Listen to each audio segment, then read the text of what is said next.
નમસ્કાર દર્શક મિત્રો, હું છું રૂપલ લુણીચિયા. સંપૂર્ણ ન્યૂઝમાં આપનું સ્વાગત છે.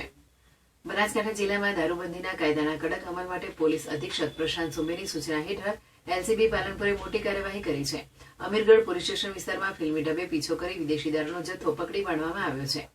એવી દિશાએ પોલીસ ઇન્સ્પેક્ટર એલસીબી પાલનપુરના માર્ગદર્શન હેઠળ એલસીબી પોલીસ સ્ટાફના માણસો પ્રોહિબિશન લગત પેટ્રોલિંગમાં હતા. દરમિયાન બાતમી હકીકતના આધારે ઇકબાલગઢ દશામાના મંદિર પાસે નાકાબંધી દરમિયાન વાહન ચાલુ હાલતમાં મૂકી કાંટાવાળી વાડમાં થઈને નાસી છૂટ્યો હોય જેઓના કબજાની સુઝુકી કંપનીનું બ્રેગમેન two wheeler number GJ08 AE 8385 ગેરકાયદેસર અને વગર પાસ પરમિટે ભારતીય બનાવટના વિદેશી દારૂ બિયરની બોટલ નંગ 132 કિંમત ₹45,764 તથા સુઝુકી કંપનીનું બ્રેગમેન કિંમત ₹90,000 મળીને કુલ મુદ્દામાલ કિંમત ₹1,35,764 ની હેરાફેરી કરતા ગાડીનો ચાલક ટુ વ્હીલર મૂકી નાસી જઈ એકબીજાને ભારતીય બનાવટના વિદેશી દારૂનો જથ્થો રાખી હેરાફેરી કરી ગુનો કરેલ હોય જે નાસી ગયેલ બંને ઇસમો વિરુદ્ધ અમીરગઢ પોલીસ સ્ટેશન ખાતે કાયદેસરની કાર્યવાહી કરવામાં આવે છે.